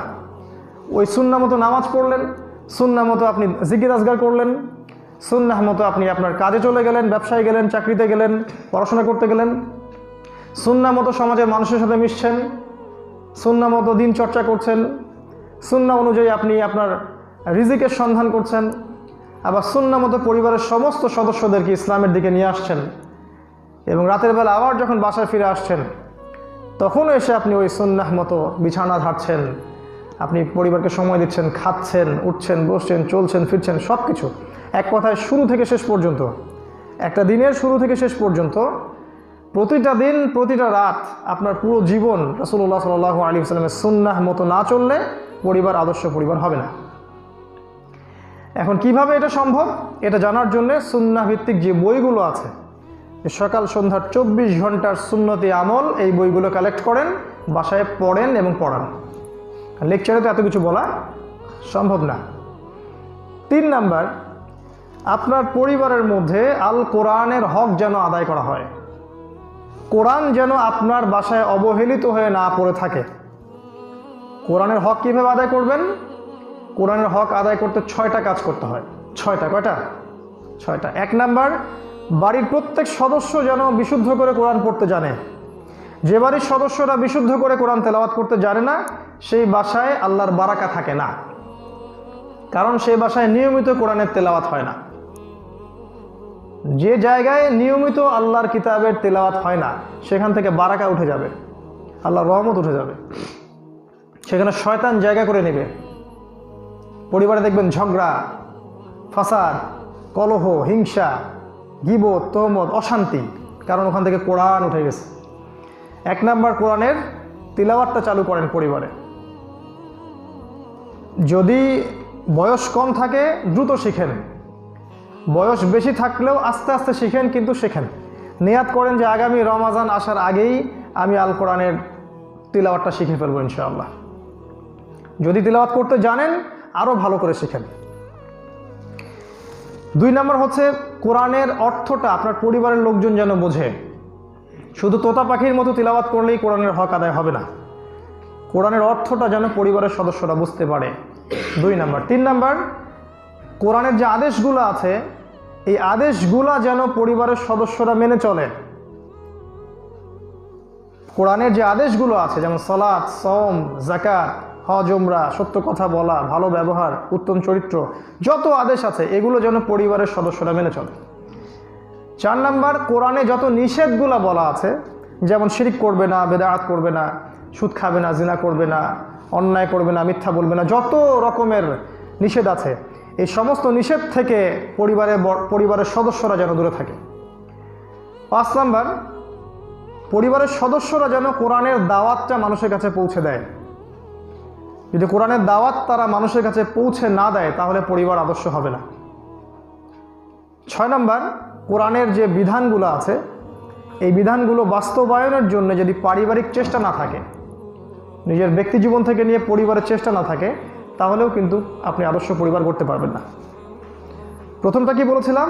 আত্মসমর্পণ। দ্বিতীয়টা হচ্ছে রাসূলের সুন্নাহ। এখানে কোরআনটাও 2 নম্বর আসতে পারে, ব্যাপার এটা মূল কথা নয়। 3 নম্বর যে বললাম কোরআনের হকগুলো আদায় করা। 4 নম্বর, পরিবারের সদস্যদের এই যে দৈনন্দিন রুটিন যেটা আছে, ডেইলি রুটিন বলি আমরা, এই রুটিনের দিকে খেয়াল রাখা। পরিবারের সদস্যরা যেন রাত 12টা, 1টা, 2টায় না ঘুমায় আর সকাল 10টা, 11টায় না ওঠে। চাঁদের সাথে ঘুমাবে, সূর্যের সাথে উঠবে। আল্লাহ পাক চাঁদ এবং সূর্য সৃষ্টি করেছেন এই জন্য। চাঁদ আমাদের টাইম ফ্রেম, সময় বিন্যাস। সূর্য উঠে গেছে তার আগে আপনাকে উঠতে হবে, আর চাঁদ ওঠার পরপরই আপনাকে ঘুমাতে হবে। নবীজির সুন্নাহ, এশার নামাজের পরেই কি করতেন? ঘুমিয়ে যেতেন। উঠতেন কখন? শেষ রাতে। এই রুটিন, দৈনন্দিন রুটিনটা যদি আপনার ইসলামিক অনুশাসনের মতো না হয় তাহলে জীবনটা সুশৃঙ্খল হবে না, এলোমেলো হবে, আদর্শ পরিবার গড়তে পারবেন না। 5 নম্বর, পরিবারের মা বোন যারা থাকবেন তাদের কর্তব্য হবে যে পরিবারটাকে ইসলামী পরিবার হিসেবে গড়ে তোলার জন্যে স্বামীকে সাপোর্ট দেয়া, স্বামীকে সহযোগিতা করা। তাই যারা বিবাহ করেন নাই তাদের প্রতি নাসিহা হচ্ছে এমন কোনো মেয়েকে ভুলেও বিয়ে করবেন না যার মধ্যে দিনদারিতা নাই। আর যারা আমরা এই ভুলটা করে ফেলেছি তাদের জন্য নাসিহা হচ্ছে যে নসিহত করতে থাকেন, সবর করতে থাকেন, ধৈর্য ধরতে থাকেন আর আল্লাহর কাছে দোয়া করতে থাকেন। যদি 1000 বার চেষ্টা করেও কাজ না হয় তাহলে ওকে ডিসকানেক্টেড করে দেন, ওর থেকে বিচ্ছিন্ন হয়ে যান। সে থাকলেই আপনার পরিবারে ফাসাদ সৃষ্টি করবে। কিছু বিষয় আপনাকে কঠোরতা আনতে হবে, নাহলে আপনি পরিপূর্ণ ইসলামিক পরিবার গড়তে পারবেন না। তাই পরিবারের মা বোনদের উচিত হবে আল্লাহর বিধানের সামনে আত্মসমর্পণ করা এবং আদর্শ পরিবার গড়ার জন্য স্বামীকে সহযোগিতা করা। এই সভ্যতা যেটা করেছে, স্বামী মানে পুরুষ এবং নারীকে প্রতিদ্বন্দ্বী হিসেবে দাঁড় করিয়েছে। দেখবেন এরা পুরুষ এবং নারী মনে হয় যে একে অপরের প্রতিদ্বন্দ্বী। পুরুষ এই কাজটা করতে পারলে আমি কেন পারবো না, এই কথাগুলো বলে। আল্লাহ পাক এই জন্যই সৃষ্টি করেনি তো সবাইকে, যার যার দায়িত্ব তার তার জায়গায়। পরিবারের নারীদের উচিত হবে, মা বোনদের উচিত হবে পরিবারের মধ্যে যেন ইসলামিক শৃঙ্খলা বজায় থাকে এই জন্য স্বামীকে হেল্প করা, সচেতন করা। এবং একজন মাই পারে তার সন্তানকে ইসমাইল আলাইহিস সালামের মতো গড়ে তুলতে। দলিল কিন্তু ওইটাই, ইব্রাহিম আলাইহিস সালাম কিন্তু তার ছেলেকে মানুষ করেন নাই, তিনি থাকতেন ফিলিস্তিনে আর ইনি থাকতেন মক্কায়। ইসমাইলকে মানুষ করেছেন তার মা হাজেরা আলাইহিস সালাম। তাই একজন মা চাইলে পরিবারের মধ্যে সন্তানরা ইসমাইল হতে পারে, যদি বাবা নাও থাকে তারপরেও পারে। এই জন্য বিয়ে করার আগে 1000 বার চিন্তা করবেন যে আপনি এমন কোনো মেয়েকে বিয়ে করছেন না তো যার মধ্যে দিনদারিতা নাই। ওই রং, সৌন্দর্য, টাকা পয়সা, শ্বশুরের সম্পত্তি, স্ট্যাটাস এগুলো একদিন চলে যাবে, থাকবে না। কিন্তু যদি আপনি এমন একটা মেয়েকে বিয়ে করেন যার কিছুই নাই, শুধু দিনদারিতা আছে, আপনি সফল হবেন ইনশাআল্লাহ, আপনি প্রশান্তিতে থাকবেন ইনশাআল্লাহ। ব্যাপারগুলো নিয়ে ভাববেন, ভুল পথে পা দিবেন না, ভুল ডিসিশন নেবেন না। 6, পরিবারের মধ্যে ইসলামিক পর্দা যেন থাকে। পর্দা নাই, পরিবারের মধ্যে বারাকা নাই। পর্দা আছে, পরিবারের মধ্যে আল্লাহর রহমত থাকবে। আমরা সমাজে দেখি যে পর্দা তো নাই, পরিবারে দেবর ভাবি সবাই একসাথে বসে গল্প গুজব করতেছে এবং খাওয়া দাওয়া করতেছে। দেবরের সামনে ভাবি খাবার ঢেলে দিচ্ছে, অথচ আল্লাহ রাসূল সাল্লাল্লাহু আলাইহি ওয়াসাল্লাম বলেছিলেন এ তোমার মৃত্যুর মতো, এর থেকে দূরে থাকতে হবে। আমরা দেখি যে শালি দুলা ভাই একসাথে বসে গল্প করছে, কাজিন চাচাতো বোন চাচাতো ভাই একে অপরের সাথে বসে গল্প করছে, ঘুরতে যাচ্ছে। আপনাদের এখানে কি অবস্থা জানি না, আমাদের শহরে এগুলো কমন বিষয়। তো পরিবার যেন এমন না হয়, এখানে স্ট্রংলি পর্দা মেনটেন করতে হবে। পর্দা মেনটেন করার জন্য পর্দার যে বিধানগুলো আছে এগুলো আপনারা বইপত্র থেকে পড়বেন, পড়ে জানবেন, আমল করবেন। 7 নাম্বার, পরিবারের বাচ্চারা যারা আছে এই বাচ্চাদেরকে এমনভাবে মানুষ করতে হবে, মা বাবা দুজনকেই বলছি, যাতে করে আপনার বাচ্চাটা আপনার মৃত্যুর পরে আপনার জন্য সাদাকায়ে জারিয়ার মাধ্যম হয়ে যায়। এমনভাবে সন্তানকে মানুষ করবেন না যে সন্তান আপনার জন্য গুনায়ে জারিয়ার মাধ্যম হয়ে যায়। আমাদের বাবা আমাদের চিন্তা এখন এটাই, বাচ্চাকে বড় করতে হবে, একটা স্কুলে দিব, কলেজে দিব, ভার্সিটিতে দিব, ডাক্তার হবে, ইঞ্জিনিয়ার হবে, শেষ বয়সে আমাকে খাওয়াবে। বাচ্চাকে এমন জায়গায় দিচ্ছে যেখানে 20 বছর পড়াশোনা করলেও বাচ্চা কোরআনের 20টা সূরাও শিখতে পারবে না, 20টা আয়াতও শিখতে পারবে না। এরকম বাইরে পড়াশোনা করিয়ে নিয়ে আসছে বাংলাদেশে, দেখা যাচ্ছে ওই বাচ্চাই পরে এই বাবা মাকে বৃদ্ধাশ্রমে পাঠিয়ে দিয়েছে। বাচ্চা বাবাকে দেখলে সালামও দেয় না, মাকে দেখলে সালামও দেয় না, অক্সফোর্ড থেকে ডিগ্রি নিয়ে আসছে। তাহলে কিসের পিছনে আপনি ছুটলেন? নবী সাল্লাল্লাহু আলাইহি ওয়াসাল্লাম বলেছেন মানুষ যখন মারা যায় 3টা আমল চালু থাকে, বাকি সব বন্ধ হয়েছে। তার মধ্যে একটা হচ্ছে নেককার সন্তান। সন্তানকে যদি নেককার হিসেবে গড়ে তুলতে না পারেন তাহলে এই সন্তান আপনার মৃত্যুর পর আপনার জানাজার নামাজটাও পড়াতে পারবে না, কোনোদিনও চোখের পানি ফেলে আপনার জন্যে তাহাজ্জুদে দাঁড়াবে না, আপনার কবরের পাশ দিয়ে হাঁটার সময় কখনোই সেখানে দাঁড়িয়ে একটু দোয়া করে দিবে না। বরং যখন বড় হবে তার টার্গেট থাকবে বাবার সম্পত্তি কবে পাবো, মায়েরটা কবে পাবো, কবে আমি আলাদা একটা পরিবার গড়ব। অসংখ্য ঘটনা ঘটছে এরকম দেশে এখন বিশ্বে, যে বাবাকে হত্যা করা হচ্ছে, ছেলে বাবাকে হত্যা করছে, ছেলে মাকে হত্যা করছে, ভাই ভাইকে হত্যা করছে। এরকম ঘটনা এখন অ্যাভেলেবল। কারণ হচ্ছে ছোটোবেলায় আমাদের কাছে ফোন আসে যে আমার ছেলে এখন বিগড়ে গেছে, কথা শোনে না। তো বলি ছোটোবেলায় কী করছেন? ছোটোবেলায় তো এই লাইনে পড়াশোনা করেছে। আপনি তো ছোটোবেলায় দেখেন নাই যে আপনার ছেলে কার সাথে মেশে, কি শিক্ষা ওকে আপনি দিচ্ছেন, কি বইও পড়ছে, কি ডিভাইস ওর হাতে দিয়েছেন, ইন্টারনেট, ল্যাপটপ, স্মার্টফোন সব দিয়ে দিয়েছেন। ভিতরে ভিতরে ছেলে মেয়ে এদিকে জেনা করছে, এদিকে খারাপ মহলে মিশছে, ওদিকে মাদক খাচ্ছে। ছেলে কবে নষ্ট হয়ে চলে গেছে, বাবা মার কোনো হুঁশ নাই। বাবা মা মনে করছে ছেলে ছোট্ট ছেলে। এই ছেলে মেয়েদের ব্যাপারে যদি বাবা মা সচেতন না থাকেন শুরু থেকে, একদম এই বয়সটা থেকে, নাহলে আপনি পস্তাবেন। আর যখন পস্তাবেন তখন শুধরানোর সময় থাকবে না। বয়স যখন 50-এর কোঠায় চলে যাবে তখন চাইলে আপনি আর শুধরাতে পারবেন না, তখন আফসোসের ছাড়া আর কিছু করা থাকবে না। ইল্লা মাশা আল্লাহ, আল্লাহ যদি বাছাই করে কাউকে হেদায়েত করেন সেটা আলাদা বিষয়। তো বাচ্চাদের ব্যাপারে সচেতন হন, তাদেরকে এমন জায়গায় পড়াবেন না যেখানে পড়াশোনা করলে ওদের ভিতরের আত্মাটা নষ্ট হয়ে যায়। আর বিশ্বাস করেন যে এডুকেশন সিস্টেম এখন চলছে, এখানে যদি বাচ্চাকে আপনি ঢুকান তাহলে কোনো সন্দেহ নাই এরা এই বাচ্চাগুলোকে ইসলামের বিরোধী শক্তি বানাবে। আপনার বাচ্চাই বড় হয়ে বলবে, দেখবেন যে নামাজ পড়লেও হয়, না পড়লেও হয়, এত কঠোর ইসলাম পালন করার কি দরকার আছে, সুদ খাইলেও হয়, না খাইলেও হয়। এই বাচ্চাই বলবে দেখবেন বড় হয়ে, কিসের আল্লাহর আইন, আল্লাহর শাসন, মানব রচিত আইনই সবচেয়ে ভালো, আমরাই আল্লাহর চেয়ে ভালো বুঝি। না বললেও কাজে সেটা প্রমাণ করবে। দেখবেন আপনার ওই ছেলেই দেখবেন বড় হয়ে ওই যে মাস্তানি করে বেড়াচ্ছে, গুন্ডামি করে বেড়াচ্ছে, সন্ত্রাসী হয়েছে। সাবধান, বাচ্চাদের ব্যাপারে খুব সাবধান। এটা আল্লাহ পাকের দেয়া আমানত আপনার কাছে। একটু বেশি সময় নিলাম বাচ্চাদের ব্যাপারে। 9 নাম্বার, পরিবারের খাবারের ব্যাপারে সচেতন থাকা। পরিবারে খাবার সচেতন থাকা, যে খাবারটা কোন উৎস থেকে পরিবারে আসছে। পরিবারের খাবারের উৎস যদি হয় হারাম ওই পরিবারে আপনি বারাকা পাবেন না, আদর্শ পরিবার করতে পারবেন না। বিশ্বাস করেন, পরিবারে যদি সুদের টাকা ঢোকে, ঘুষের টাকা ঢোকে, ওই যে মানুষের মধ্যে ক্যাচাল লাগায় দিয়ে দুই পক্ষ থেকে টাকা খাইলেন, কেউ দেখে নাই, আল্লাহ বুঝলেন, অনেক রাজনীতি করতেছেন, পলিটিক্স করতেছেন, হ্যাঁ মানুষকে বোকা মনে করছেন, মানুষ বোঝেই না। কিন্তু চালাক লোকরা একটা ভুল করে কি, যে ওর চালাকি যে সবাই বোঝে, এটা আরও বোঝে না। আল্লাহ পাক সব কিছু দেখছেন, বুঝছেন, এবং আপনার ভিতরে একটা বিবেক আছে, কিন্তু বিবেক কিন্তু বলে, কথা বলে যে না, এটা ঠিক হচ্ছে না।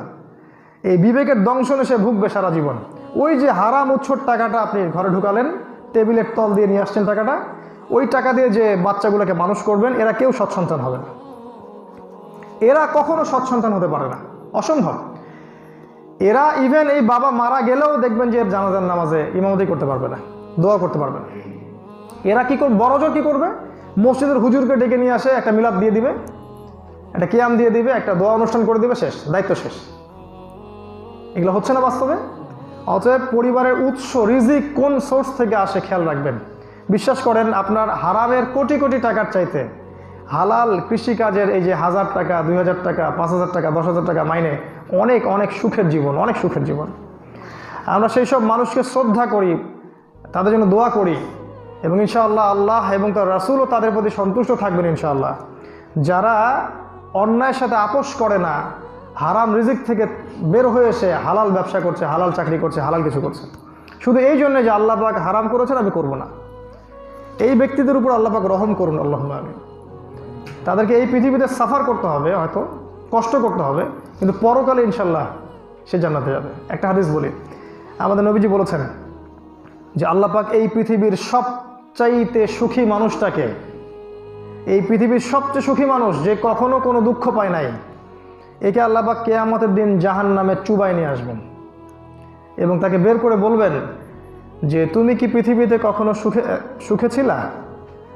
তো এই ব্যক্তি বলবে, সুখ কি জিনিস আমি তো জানি না, সুখ কি জিনিস আমি সেটা জানি না হে আল্লাহ।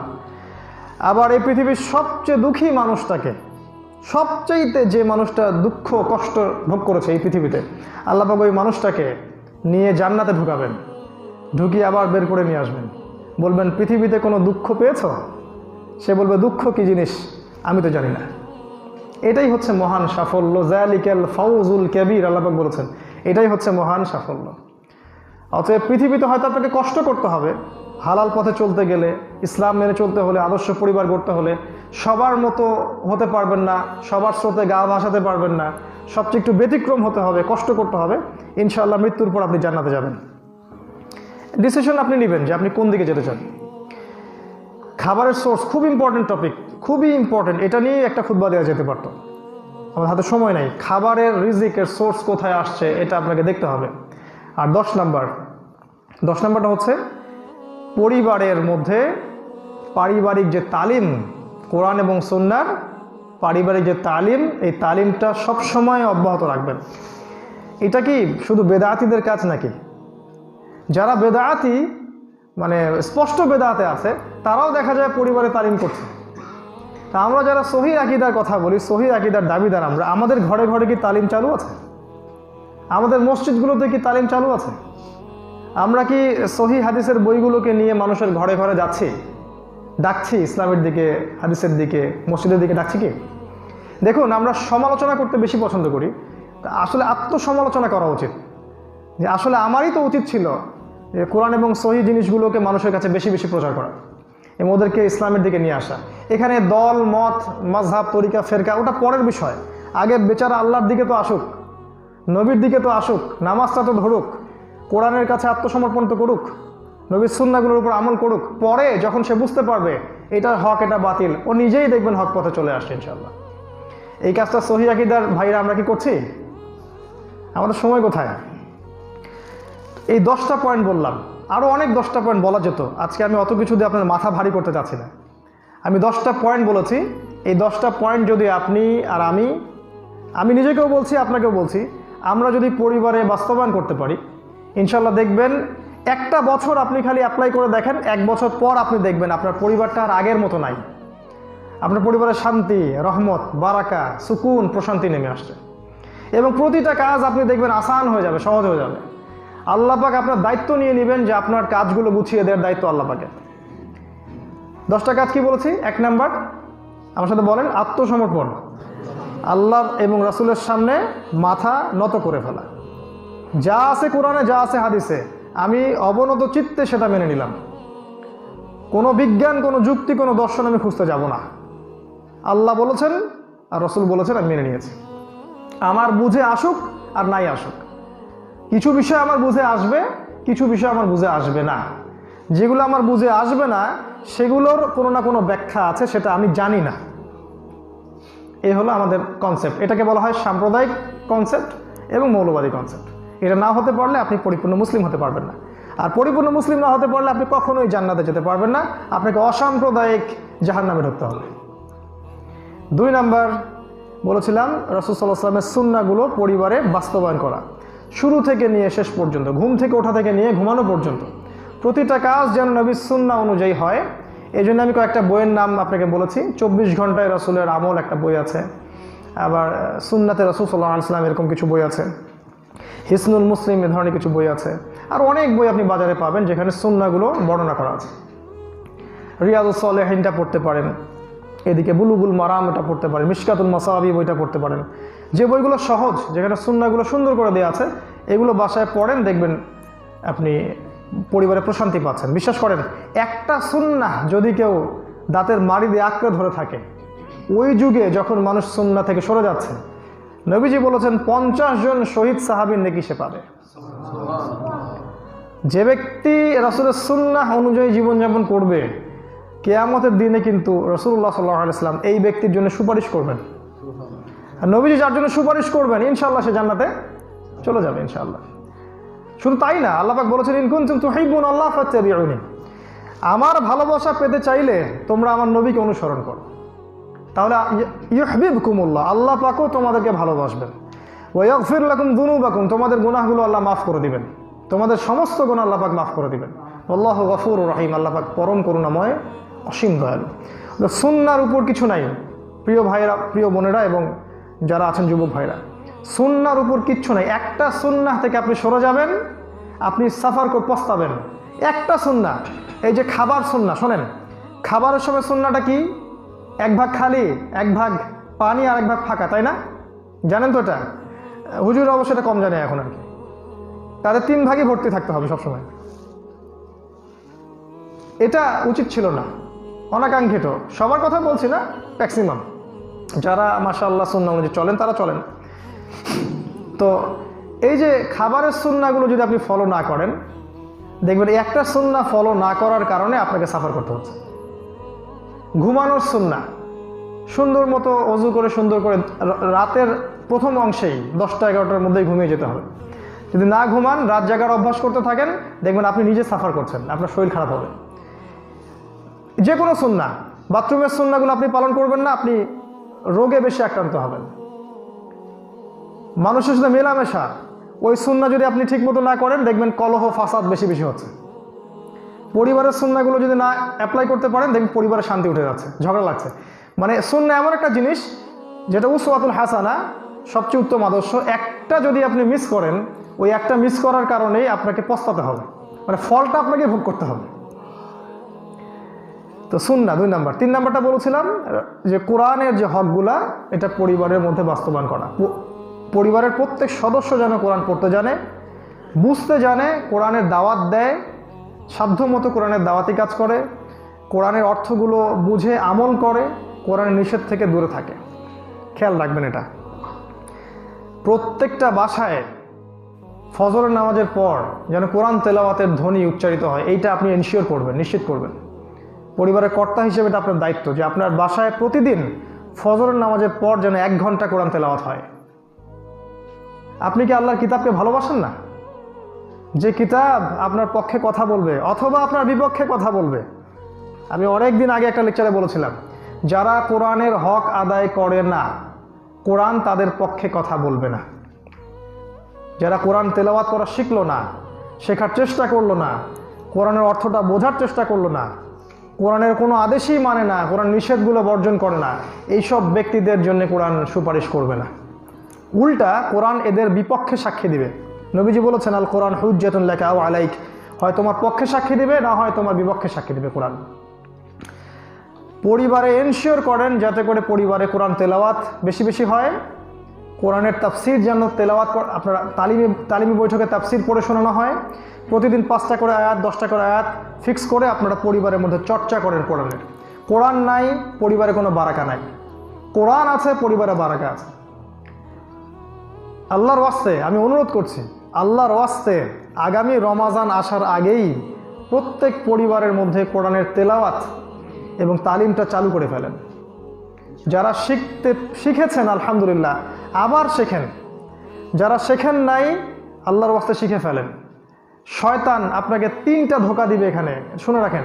আজকে যাবেন বাসায়, এই 3টা ওয়াসওয়াসা আপনাকে দিতেই থাকবে শয়তান।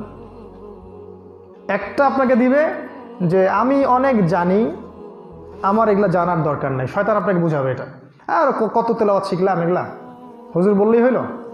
অর্থ আমি বুঝি, কোরআনের বহুত অর্থ আমি জানা আছে, ওগুলো ওয়াজ আমি অনেক শুনছি। কোরআনের অর্থ এত সহজ না। আপনাকে প্রতিটা দিন 5টা 10টা করে আয়াত পড়তে পড়তে আপনি নিজেই বুঝতে পারবেন যে কতই না জ্ঞান থেকে আমি বঞ্চিত ছিলাম। যত পড়বেন তত আপনার পিপাসা বাড়তে থাকবে।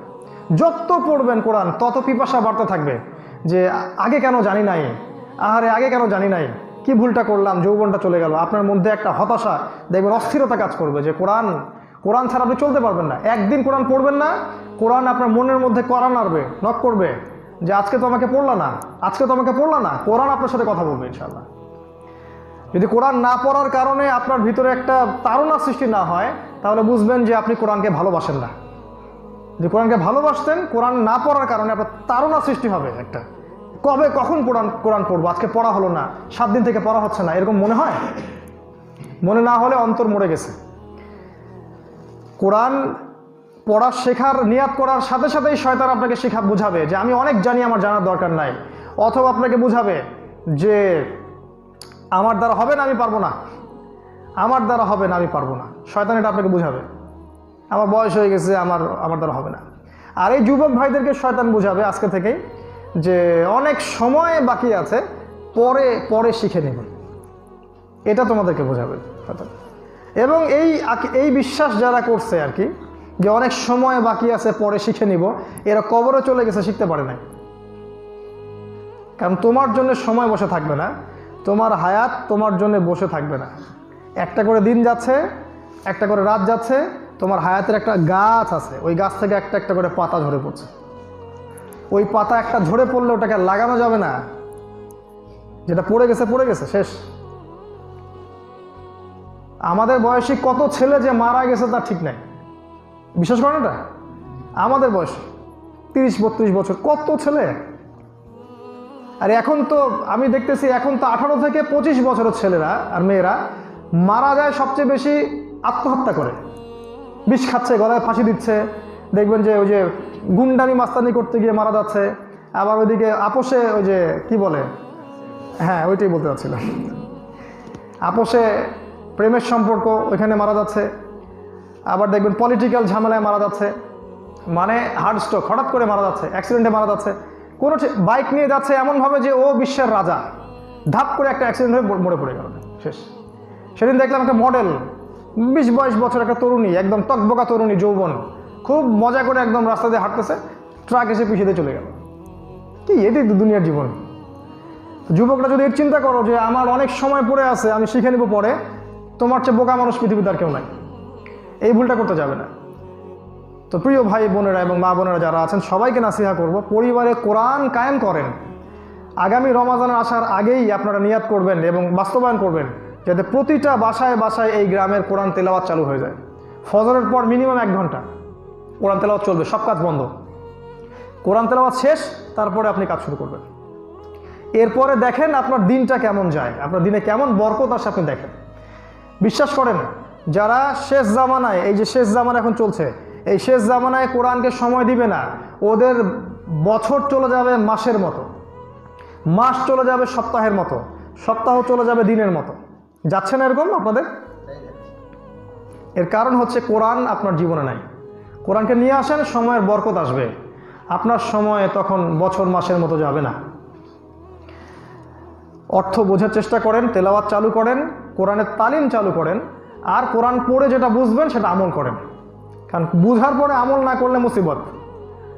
লিমা তাকুলুন মা লা তাফআলুন, তোমরা ওই কথা কেন বলো যা তোমরা আমল করো না। এরপর আপনি কোরআনের দাওয়াত দিবেন। আপনি দাওয়াত দিতে হলে যে বড় একজন মুফতি মুহাদ্দিস সেটা হতে হবে জরুরি না, জরুরি না, হলে খুব ভালো কিন্তু জরুরি না। নবীজি বলেছেন বাল্লিগু আন্নী ওয়ালা আয়া, একটা আয়াতও যদি জানো প্রচার করো। আপনি শিখেছেন কোরআনে যে শিরক করা হারাম, কবিরা গুনাহ, আপনি প্রচার করেন শিরক করা হারাম, কবিরা গুনাহ। আপনি কোরআনে জেনেছেন আল্লাহ বলেছেন আল্লাহ তার রাসূলকে মেনে চলো, আনুগত্য করো, আপনি এটা প্রচার করেন যে আল্লাহ এবং তার রাসূলকে মেনে চলতে হবে। আপনি কোরআন পড়ে জানলেন সুদ খাওয়া আল্লাহর সাথে যুদ্ধ করার মতো অপরাধ, আপনি প্রচার করতে পারেন যে কোরআনে সুদের কথা হারাম বলা আছে। এটা প্রচার করার জন্য কি আপনাকে মুফতি হওয়া লাগবে, মুহাদ্দিস হওয়া লাগবে, তাফসীরকারক হওয়া লাগবে, মুফাসসির হওয়া লাগবে? কিছুই লাগে না। এগুলো হচ্ছে স্পষ্ট পরিষ্কার, সবাই বলতে পারে এগুলো। হ্যাঁ, ফিকহি মাসআলা যেগুলো আছে, যেগুলো ফিকহি মাসআলা, সেগুলো নিয়ে আপনার কথা বলার দরকার নেই, চুপ করে থাকেন। এটা ছিল 3 নাম্বার। 4 নাম্বার বলেছিলাম, শেষ করছি আমি। 4 নাম্বার বলেছিলাম কি? প্রথমে বলেছি আত্মসমর্পণ, 4 নাম্বার বলছি সুন্নাহ, তারপরে বলেছি আল কোরআন। 4 নাম্বার বলেছিলাম যে ওই যে পড়াশোনার সিস্টেম, আপনার পরিবারে যেন এমন কোনো পড়াশোনার সিস্টেম চালু না হয় যেটা আপনাকে নাস্তিকতার দিকে নিয়ে যাবে, কুফরির দিকে নিয়ে যাবে, শিরকের দিকে নিয়ে যাবে। এমন পড়াশোনা চালু করেন যেটা দ্বীনি পড়াশোনা। আপনার ছেলে মেয়েদেরকে দ্বীনি লাইনে পড়াশোনা করান। আমি বলিনি যে তারা ডক্টর হবে না, ইঞ্জিনিয়ার হবে না, এটা বলিনি। বেসিক বেস হবে ওদের ইসলাম, কোরআন এবং সুন্নাহ। তারপরে সে বড় ডাক্তার হোক, বড় ইঞ্জিনিয়ার হোক, কোনো সমস্যা নেই। 5 নম্বর বলেছিলাম যে মা বোনদের ভূমিকা। মা বোনদের ভূমিকা হবে সহযোগী, তারা প্রতিদ্বন্দ্বী না, তারা সহযোগী। তারা হাজরা আলাইহিস সালামের মতো পরিবারটাকে আগলে ধরে রাখবে। আমাদের মা বোনরা অনেকেই একটা কথা জানেন না যে একজন দিনদার নারী তার পুরো পরিবারটাকে কিন্তু ইসলামী অনুশাসনে বেঁধে রাখতে পারে। এরকম অনেক নজির আছে। এমনকি স্বামী দিন ভালো করে পালন করে না, তারপরেও একজন মহিলার কারণে, একজন বাড়ির স্ত্রীর কারণে স্বামী মাশাআল্লাহ এখন তাহাজ্জুদে নামাজ পড়ে। এরকম হয়েছে। অতএব মা বোনরা চাইলে অনেক কিছু করতে পারেন। অতএব তাদের উচিত হবে আল্লাহর সামনে আত্মসমর্পণ করে পরিবারের ইসলাম প্রচারে প্রতিষ্ঠায় সহযোগিতা করা। 6 নাম্বার বলেছিলাম পর্দার কথাটা, পরিবারে মেয়েদের মধ্যে যেন পর্দা অবশ্যই কায়েম থাকে। পর্দা নাই সেখানে রহমত বারাকাত নাই। আমরা অনেকে মনে করি যে বোরখা পরলেই পর্দা হয়, এই কনসেপ্টটাও ঠিক না। শুধু মা বোনদের জন্য এই কয়েকটা লাইন বলছি যে আপনার কাপড় এমন হবে না যেই কাপড়টা এতটা টাইট ফিটিং, চিপা, যেটাকে আমরা কি বলেন, আপনারা কি বলেন, ফিটিং কাপড়। এমন ফিটিং কাপড় হবে না যেটাতে আপনার শরীরের অঙ্গ প্রত্যঙ্গ বোঝা যায় যে কোনটা কতটুকু উঁচু, কোনটা কতটুকু নিচু। এমন টাইট ফিটিং কাপড় পরা যাবে না মেয়েদের। 2 নম্বর, এমন কাপড়ও পরা যাবে না যেই কাপড়টা এত পাতলা যে বাইরে থেকে ভিতরের সব কিছু দেখা যায়। 3 নম্বর, কাপড়টা এত চকচকা চাকচিক্যময় হবে না, দেখলেই চোখ লাগে, এমনও কাপড় পরা যাবে না। 4 নম্বর, কাপড়টা এমন হবে না যে কাপড়টা পুরুষের পোশাক, ওই যে পুরুষের গেঞ্জি প্যান্ট পরে আমাদের শহরে মেয়েরা ঘুরে বেড়ায়।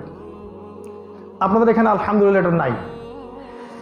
আর একটা হচ্ছে যে কাপড়টা যেন অমুসলিমদের সাথে সাদৃশ্যপূর্ণ না হয়, ইহুদি খ্রিস্টান মুশরিকদের সংস্কৃতির সাথে যেন ওই কাপড়টা সাদৃশ্যপূর্ণ না হয়। এই মূলনীতির আওতায় আপনি যদি বোরখা না পরে অন্য কোনো কাপড়ও পরেন সেটাও হিজাব, পর্দা হয়ে গেছে। আর যদি এই মূলনীতি না মেনে বোরখা পরেন তাহলেও পর্দা হয় নাই। কথা কি বুঝাতে পারতেছি আমি?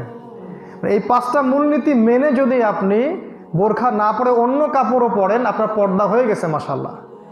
আর যদি আপনি এই 5টা মূলনীতি না মেনে বোরখাও পরেন, টাইট ফিটিং বোরখা, চিপা বোরখা, তাহলে ওটাও পর্দা হয়নি।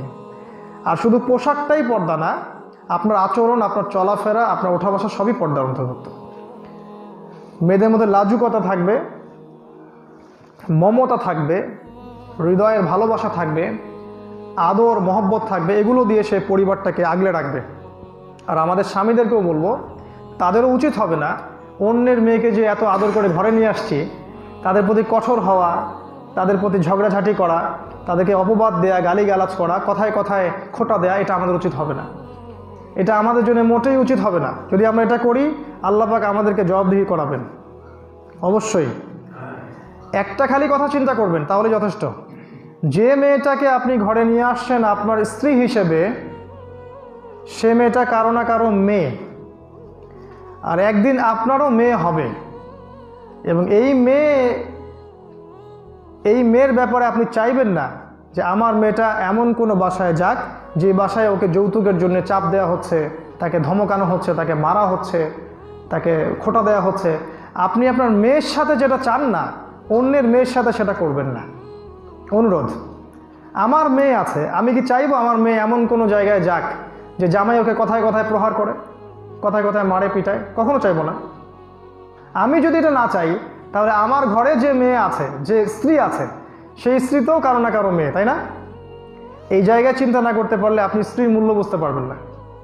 স্ত্রীকে ভালোবাসতে শিখুন, তাকে মহব্বত করুন। মেয়েদেরকে নসিহা, উপদেশ এবং আদর ভালোবাসার মধ্য দিয়ে শেখাতে হয়। বাঁকাচোরা কথা বলে ধমকায় এটাকে শেখাতে পারবেন না।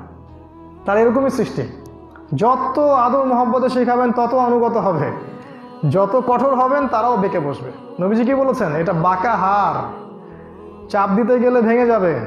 অতএব নসিহতপূর্ণ কথার মধ্য দিয়ে ওদেরকে সংশোধন করো। মা বোনদের জন্য একটা হাদিস বলবো, একটু সময় নিচ্ছে আমি, একটু ধৈর্য ধরেন। হাদিসটা খুব ইম্পর্টেন্ট। নবী সাল্লাল্লাহু আলাইহি ওয়াসাল্লাম বলেছেন যে মেরাজের রাতে আমি যখন জাহান্নামকে দেখেছি, আমি দেখেছি যে জাহান্নামের বেশিরভাগ অধিবাসী হচ্ছে নারী। বেশিরভাগ অধিবাসী জাহান্নামে নারী, মানে এই উম্মতের বেশিরভাগ মহিলা জাহান্নামে যাবে। এই হাদিসটা যদি আমার মা জানে, আমার বোন জানে, আমার স্ত্রী জানে, তারা কিন্তু সচেতন হবে। এই হাদিসগুলো বাসায় প্রচার করবেন। কেন তারা এত বেশি জাহান্নামে যাবে? কারণ তাদের মধ্যে কুফরি দেখা যায়, শিরক দেখা যায়, অস্বীকার, তারপরে লানত করা, অভিশাপ দেয়া, স্বামীর অকৃতজ্ঞ হওয়া, এগুলো তাদের মধ্যে দেখা যায়। এই জিনিসগুলো থেকে ওদেরকে বেরিয়ে আসতে হবে। এবং তাদের মধ্যে আরেকটা বিষয় দেখা যায়, পর্দায় ব্যাপক গাফেলতি। নবীজি বলেছেন শেষ জামানায় এক শ্রেণীর মেয়ে আসবে যারা কাপড় পরেও নগ্ন থাকবে। কাপড় পরবে কিন্তু ন্যাংটা থাকবে। আপনারা বুঝতে পারছেন কি বলতে চাচ্ছি আমি। নবীজি বলেছেন এরা জান্নাতে যাবেও না, জান্নাতের গন্ধও কখনো পাবে না। তো শেষ জামানার বেশিরভাগ মেয়ে কেন জাহান্নামে যাবে এটা নিয়ে আমাদের মা বোনকে ভাবতে হবে। আমি সহজ করে দিচ্ছি আপনাদের জন্য, সেটা হচ্ছে শেষ জামানায় মেয়েদের সাথে এমন কিছু একটা হবে যার ফলে মেয়েরা বেশি বেশি জাহান্নামের রাস্তায় হাঁটবে। আপনি কি বুঝতে পারছেন শেষ জামানায় মেয়েদের সাথে কি হচ্ছে? মেয়েদেরকে আপনি আর ঘরে রাখতে পারছেন না। শেষ জামানায় একটা সময় ছিল মেয়েরা ঘরেই থাকতো, এখন আপনি আর মেয়েকে ঘরে রাখতে পারবেন না, একদম বাঁধন ছিন্ন করে বের হয়ে চলে যাবে। নবীজি এটাই বলেছিলেন যে শেষ জামানায় দাজ্জাল এর সবচেয়ে শেষ অনুসারী হবে এক শ্রেণীর নারী, যাদেরকে ঘরে রাখতে পারবেন না, ছিন্ন হয়ে বের হয়ে যাবে। এই যে সেটাই চলছে এখন। তো মেয়েদের বেপরদামির কারণে, স্বামীর অকৃতজ্ঞ হওয়ার কারণে, কোরআন সুন্নাহ না মেনে চলার কারণে, এবং এই যে পোশাক পরে নগ্ন থাকার কারণে, এবং এই যে সেকুলার ফ্যামিনিস্টদের যে ধোকা, বাইরে আসো, সমান অধিকার, মাঠে ময়দানে কাজ করো, গার্মেন্টসে যাও, এইটা করো সেটা করো, মানে পুরুষের কাঁধে কাঁধ মিলিয়ে দেশ ও জাতি বিনির্মাণ করব, এই কথা স্লোগান দিয়ে এই যে দেশের মধ্যে ফ্রি মিক্সিং, নারী পুরুষের ফ্রি মিক্সিং, জিনা, ব্যভিচার, বেপরদামি, বেহায়াপনা, অশ্লীলতা, মডেলিং, মিডিয়া, এইসবের কারণে দেখবেন মেয়েদেরকে বেশি বেশি জাহান্নামের পথে হাঁটতে হচ্ছে। এবং এর ফলশ্রুতিতে তারা বেশি বেশি জাহান্নামে যাবে। নবীজি দেখে এসেছেন জাহান্নাম থেকে মেরাজের রাত্রে। আমাদের পৌঁছে দেওয়ার দায়িত্ব ছিল, পৌঁছে দিলাম। নবীজি এটাও বলেছেন সাল্লাল্লাহু আলাইহি ওয়াসাল্লাম যে আমি যখন মেরাজ থেকে ফিরছিলাম তখন একটা ঘরের গন্ধ পাচ্ছিলাম, সুগন্ধ, প্রচণ্ড সুন্দর। আমি জিজ্ঞাসা করলাম এই ঘরটা কার? জিবরাইল আলাইহিস সালাম বললেন এই ঘরটা হচ্ছে ফেরাউনের স্ত্রী আসিয়ার। কার? এই ঘরটা ফেরাউনের স্ত্রী আসিয়ার। প্রিয় মা ও বোনেরা, আপনাদেরকে বলছি শেষ জামানায় বেশি বেশি নারী যেমন জাহান্নামেও যাবে, একইভাবে শেষ জামানাতেও বহু নারী এই আসিয়ার মতো ঈমান ধরে রাখবে ইনশাআল্লাহ। অতএব আমরা অনুরোধ করব যে আপনারা এই ফেরাউনের স্ত্রী আসিয়ার মতো হয়ে যান, যার মাথার উপরে ছিল ফেরাউন, পৃথিবীর সবচেয়ে বড় জালেম, তারপরেও সে পরিবার ইসলাম ধরে রেখেছে, আল্লাহর ইবাদত করেছে এবং ঈমানি হালতে মৃত্যু হয়েছে। এটা হোক আমাদের মা বন্ধুর চেতনা। তারা যেন হাজারা আলাইহিস সালামের মতো হয়, ফিরআউনের স্ত্রী আসিয়ার মতো হয়। আল্লাহ পাক তাদেরকে তৌফিক দান করুন। এবং এই শয়তান, এই কাজ্জাব, মিথ্যাবাদী, কাফের, ফাসেক, জালেম, মুশরিক, মুনাফিক, মুরতাদ, এদের পাল্লায় পড়ে নিজের পর্দাকে বিসর্জন দিয়ে, নিজের পরিবারকে বিসর্জন দিয়ে, সম অধিকারের নামে ইত্যাদি স্লোগান দিয়ে নগ্ন হয়ে বাইরে বের হয়ে যাবেন না। ইসলাম আপনাকে যে অধিকার দিয়েছে এটাই সবচেয়ে সেরা অধিকার, এর বাইরে কোনো অধিকার সেরা হতে পারে না। যদি আপনি মনে করেন যে ইসলামে কোরআন সুন্নাহর বাইরের অধিকারটা সেরা, তাহলে আপনাকে আবার নতুন করে ইসলাম কবুল করতে হবে। পর্দা 6। 7 নম্বর বলেছিলাম পরিবারের যে তালিমি বৈঠক সেটা চালু করবেন। 8 নম্বর বলেছিলাম সন্তানদের ব্যাপারে সচেতন হন, সন্তানদেরকে কোন লাইনে মানুষ করছেন। 9 নম্বর বলেছিলাম যে খাবারের ব্যাপারে সচেতন হন, কোন উৎস থেকে রিজিক আসছে। আর 10 নম্বর কি বলেছিলাম, আমি তো নিজেই ভুলে গেছি। হ্যাঁ, বিয়ে শাদী, ওটাও বলেছি অবশ্য। বিয়ে শাদী করার ব্যাপারে সতর্ক সাবধান থাকবেন। শেষ কথাটা বলেছিলাম এই যে আপনার পরিবারে আল্লাহ এবং তার রাসূলের বিরোধী কোনো মতবাদ যেন প্রতিষ্ঠা না হয়। আর কয়েকটা কথা বলে আমি শেষ করছি। 1 নাম্বার, একটু ধৈর্য ধরেন 2 মিনিট। এই কাজগুলো আপনি করবেন, আর কি কাজগুলো আপনি করবেন না। 1 নাম্বার, একটু মনোযোগ দেন। 1 নাম্বার, আপনি আপনার পরিবারে শিরক ঢুকতে দিবেন না, 1 নাম্বার। 2 নাম্বার, পরিবারের কর্তাদেরকে বলছি, এবার মা বোনদেরকে বলছি না, আপনাদের দায়িত্ব এটা। আপনারা আপনাদের পরিবারের শিরককে ঢুকতে দিবেন না। শিরকের বিরুদ্ধে জিহাদ ঘোষণা করে দেন, শিরক আমার ঘরে ঢুকবে না। 2 নাম্বার, আমার ঘরে কোনো বেদাত ঢুকবে না। বেদাতের বিরুদ্ধে আমি যুদ্ধ ঘোষণা করলাম, বেদাত যেন আমার ঘরে না ঢুকে। 3 নাম্বার, আমার ঘরে কোনো হারাম রিজিক ঢুকবে না। 4 নাম্বার, আমার সন্তান সন্ততিরা এমন কোনো সিস্টেমে পড়াশোনা করবে না যেখানে পড়াশোনা করলে ওরা ইসলামের বিরোধী শক্তি হয়ে যায়। 5 নাম্বার, আমার পরিবারে বাহিরের কোনো খাবার দাবার ঢুকবে না। খুব কঠিন হয়ে যেতে হবে আপনাকে। বাইরের খাবার মানে বোঝাচ্ছি মানুষের তৈরি করা ম্যানুফ্যাকচার্ড খাবার, ফাস্টফুড যেগুলো আপনারা দেখছেন এখন। আপনারা যে খাবারগুলো খান সেগুলো পিওর খাবার। আমরা শহরে যে খাবারগুলো খাই সেটা ম্যানুফ্যাকচার্ড। এই খাবারগুলো সুপরিকল্পিতভাবে সৃষ্টি করা হয়েছে যাতে করে আমাদের প্রজন্মের শারীরিক সক্ষমতা নষ্ট হয়ে যায়। বাইরের জিনিসগুলো ঢুকাবেন না। 6 নাম্বার, আপনার পরিবারে অপসংস্কৃতি ঢুকতে দিবেন না। ওই ইন্ডিয়ান সিরিয়াল, ওই আমেরিকান কালচার, এইসব কিছু ঢুকতে দেবেন না, কঠোর হয়ে যান। 7 নাম্বার, আপনার পরিবারে কোনো বেনামাজি মানুষের জায়গা দিবেন না। 8 নাম্বার, আপনার পরিবারে কোনোভাবেই যেন এমন কোনো মানুষ ইনভলভ হতে না পারে যে ইসলাম সঠিকভাবে ফলো করে না। মানে এটাকে বলে আল্লাহর জন্য ভালোবাসা, আল্লাহর জন্য ঘৃণা করা। এমন কোনো সার্কেলে আপনার পরিবারের সদস্যদেরকে মিশতে দিবেন না যারা পরিপূর্ণ ইসলাম ফলো করে না। হ্যাঁ, দাওয়াত দিতে পারে একজন মানুষ আরেকজন মানুষ, সেটা অন্য বিষয়। ফ্রি মিক্সিং করতে দিবেন না। এমন কোনো সার্কেলে আপনার ছেলে মেয়েকে ছেড়ে দিবেন না যেখানে মিশলে তারা উল্টা আপনাকে বোঝানো শুরু করবে। খেয়াল রাখবেন আপনার বাচ্চা, আপনার সন্তান সন্ততি, স্ত্রী সন্তান কাদের সাথে মেশে, কাদের সাথে গল্প গুজব করে, কি করে না করে। আরেকটা বিষয়, কয়টা বলছে? 8টা। 9 নাম্বার, লাঠি। পরিবারের উপর এক লাঠি থাকবে, এই লাঠি কখনো নামিয়ে নেবেন না। নবীজি বলেছেন পরিবারের উপর থেকে কখনো শাসনের লাঠি নামিয়ে নেবে না। আপনি যদি দেখেন আপনার পরিবারের মধ্যে কোরআন সুন্নাহ আল্লাহ রাসূলের বিরুদ্ধে কিছু করছে ওরা, আপনি লাঠি প্রহার ব্যবহার করবেন। এটা ব্যবহার করবেন, এটা আপনার দায়িত্ব। পিতাকে বলছে, আমি আমার মেয়েকে হয়তো জীবনের চেয়ে বেশি ভালোবাসি, কিন্তু ওই মেয়ে যদি আপনার নামাজ না পড়ে তাকে ভাত দিবেন না। কঠোর হয়ে যান, লাইনে চলে আসবেন ইনশাআল্লাহ। যদি আপনি মনে করেন যে না কোনো সমস্যা নাই, বড় হলে সব ঠিক হয়ে যাবে, আপনি ভুল করবেন। বরং ও আপনাকে ঠিক করে দেবে, আপনি ওকে ঠিক করতে পারবেন না। অতএব কঠোর হয়ে যান। আর লাস্টের কথা যেটা শেষ করছি সেটা হলো 10 নাম্বার, আপনার পরিবারে কোনোভাবেই যেন ইসলাম বিরোধী শক্তিরা ঢুকতে না পারে। শুধু এতটুকু শব্দ বললাম, ইসলাম বিরোধী শক্তিরা আপনার ঘরের ভিতরে যেন ঢুকতে না পারে। এর অর্থ কি বোঝাতে যাচ্ছি আমি, এটা আপনি নিজেরা চিন্তা করে বের করবেন। এই 10টা কাজ আমি বললাম করবেন, আর 10টা কাজ থেকে দূরে থাকার চেষ্টা করেন। আজকে আমি আর লম্বা করতে চাচ্ছি না, কারণ অনেক রাত হয়ে গেছে, আমাদেরকেও যেতে হবে। আমরা আল্লাহর কাছে দোয়া করি আল্লাহ পাক যেন আমাদের প্রত্যেককে আদর্শ ইসলামিক পরিবার গড়ে তোলার তৌফিক দান করেন। আল্লাহ পাক যেন আমাদের পরিবারের মধ্যে তাওহীদ কায়েম করে দেন এবং যাবতীয় শিরক থেকে আল্লাহ পাক আমাদেরকে যেন হেফাজত করেন। আল্লাহ পাক আমাদের পরিবারের মধ্যে আল্লাহর তরফ থেকে রাসূলের সুন্নাহটাকে কায়েম করে দেন। আল্লাহ পাক আমাদের পরিবারে পবিত্র কোরআন বাস্তবায়ন করার তৌফিক আল্লাহ পাক দান করেন। পরিবারের হালাল রিজিকের ব্যবস্থা আল্লাহ পাক করে দেন। আল্লাহ পাক আমাদের যেন ওই অল্প হালাল রিজিকে যেন আল্লাহ বারাকা দান করেন। আল্লাহ পাক সব ধরনের হারাম রিজিক থেকে আল্লাহ পাক আমাদেরকে হেফাজত যেন করেন। আল্লাহুম্মা আমিন। আল্লাহ পাক আমাদের মা বোনদেরকে খাস পর্দা করার তৌফিক দান করেন।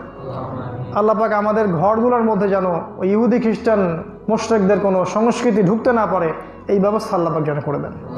আল্লাহ পাক আমাদের এই ছোট্ট ছোট্ট কচি কাঁচা সোনামণিদেরকে আল্লাহর পথে ইসমাইলের মতো গড়ে তোলার তৌফিক আল্লাহ পাক দান করেন।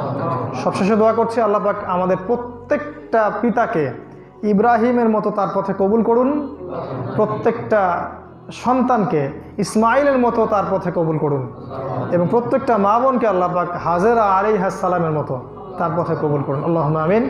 আকুলু কওলি হাযা আস্তাগফিরুল্লাহ লি ওয়া লাকুম ওয়া লিসাইরিল মুসলিমিন।